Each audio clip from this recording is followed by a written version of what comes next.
Hello everybody, good day to you all. Today I'm talking about The Boys, season number 2, episode number 4, Nothing Like It in the World. The episode directed by Frederick Toy. And this episode is very intense. A lot of things happen, but not action packed, but just that emotionally driven and just very creepy and just messed up. It's messed up. It leaves you with a bad feeling of that things are going to come and that things are going to go down really bad. Because you got Homelander slowly losing his mind because he hates the fact that Stormfront getting all the attention and getting all the love and all the glory. And just like always, when Homelander gets in a situation where he feels as though he's losing control, he puts himself in, he goes somewhere where he feels as though he is in control and he has control over that. And you see him have this relationship he has with he has with Doppelganger, which is so messed up because the thing is though, at first you think like Madeline, I know Madeline died. I saw her die. Because the thing is, I forgot about Doppelganger as a character. So I just, who is this? I know it's not Madeline. So what's going on there? And you see what's going on with that situation. And then you have Huey, and you have Mother's Milk and Starlight. They go on a mission because to find out about this old hero named Liberty. Find out what's going on there. Because Starlight has a confrontation with Homelander because he's pissed off at her for not killing Huey. And so he's trying to figure out what's her deal, what's going on, and she doesn't answer the questions correctly. Well, he's killing her too. And that scene in the elevator was just so intense because he took his gloves off for that. I mean, he didn't mind getting his hands dirty. He didn't mind having his hands around her neck and digging inside of her body so he can pretty much rip out her intestines. Like this, it was like so intense. You felt so scared for Starlight. I mean, I know she wasn't going to die, but how intense it was, and knowing how Homelander is starting to get more and more unhinged, it's like this,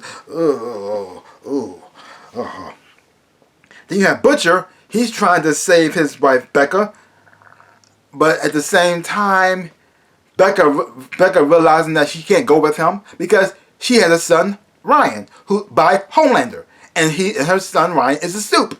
And Butcher hates the soup. He also hates Homelander to no end, especially for what he did to her. They also confirmed this episode that Becca was raped by Homelander. So that's no question about that anymore. So that's done. But the fact that not only did she get raped by Homelander, she has a baby by Homelander, and she wants to take him with her, riding with them and knowing how Butcher is, and seeing how even though he was acting like he was okay with it, you can see it all in his face that he was not okay with it. Every time she's missing Ryan, you can see a little twinge right, and then you finally see how he really feels about Ryan. And the thing is though, even though Ryan came out of a bad situation, that's still her son, and she still loves her son, and she's scared if she doesn't be there for Ryan, he'll turn into Homelander. I mean, now we got two of them, and that's not good for nobody. Yeah.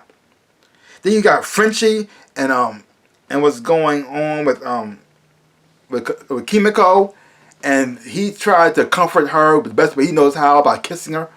And that ended up badly. But at the same time, he also saves her life from trying to attack Stormfront, not only in public, but in front of a whole lot of people, which will justify the fact that terrorists are out there, and also give Stormfront a reason to kill her. And then even if she did kill Kimiko in front of everybody, it'll be justified, and everybody's just saying, yeah, she's the hero. So it's not knowing that the fact that Stormfront is a racist and also manipulating them and also killed all the black people in that place because she didn't like the color of their skin. So that's just,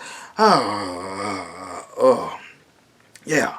So everything about this episode was just intense. A little bit gross too, especially with Homelander and Doppelganger situation, and that was just weird and creepy and weird. And then you also thought this whole storyline with all that intensity going on, all the creepiness happening. We had this whole story, we had this thing going on with the Deep, and him trying to find his Scientology church is trying to find him a wife, and he thinks he picked his wife he wanted, and he said no, you want to go with her. He said, but I thought I get to pick. And you do get to pick. You do. The choices are yours, and you're choosing her.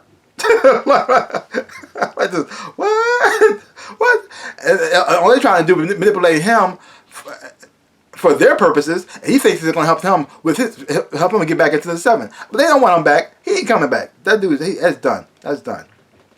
Also got A-Train. He got kicked out. He got kicked out because his heart condition. He can't really run anymore, and Homelander paid attention to that.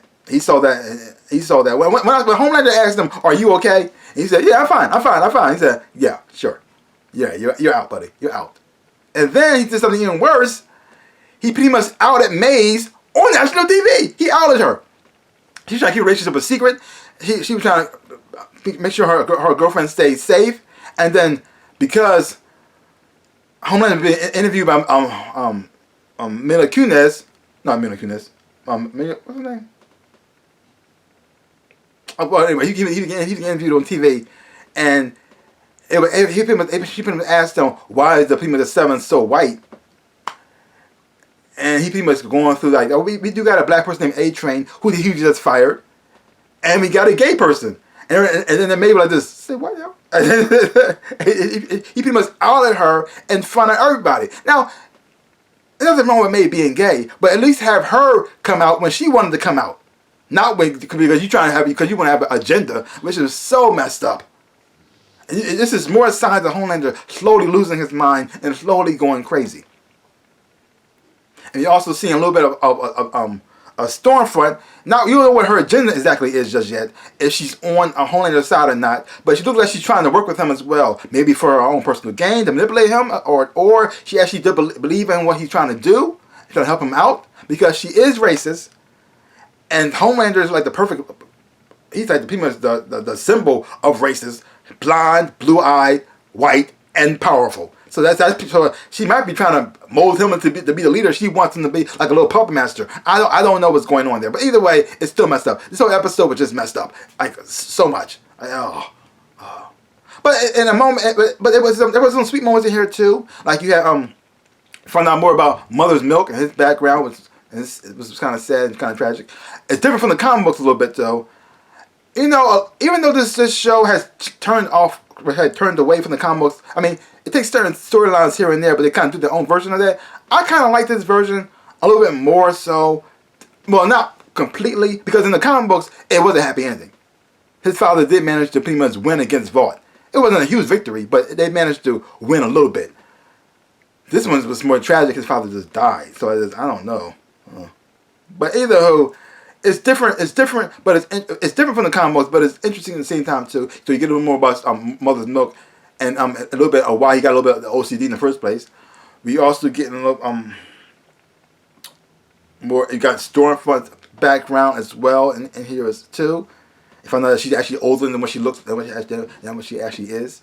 Now I don't know if they're gonna have it connected to the Nazis or not, and back to Hitler Youth and yes, that situation. How far they're gonna go back with this, but we will see there.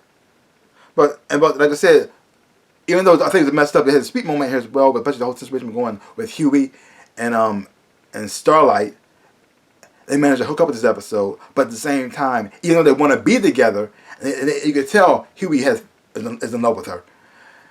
They can't really be together at the same time too. So it's like this it's heartbreaking. Like, oh, that's so sad. And you can see that how much they love each other, and how great a couple they would be together, but they just can't be. And the same way with Butcher and his wife Becca, they love each other, they want to be together, but because of Homelander and that child named Ryan, who's the innocent of the situation, it would never be. It would never be. So sad, so sad. Yeah. Overall, great episode. Messed up as it is, I really did enjoy it. So leave comments down below. Let me know what you thought about this episode of The Boys. If you haven't watched it, check it out for yourself. Hopefully you watch it, you will enjoy having watching it too. To give me a chance to like, hit the thumbs up, shaboop, and subscribe to my channel and share. I would appreciate it. And if you're not subscribed to my channel, please subscribe to my channel. I'm trying to 100,000 subscribers, helping my journey to get there. For all those who have subscribed, I just want to say thank you. Like I always say in my dreams of life, I am the Ninja Rabbit. Peace out, people.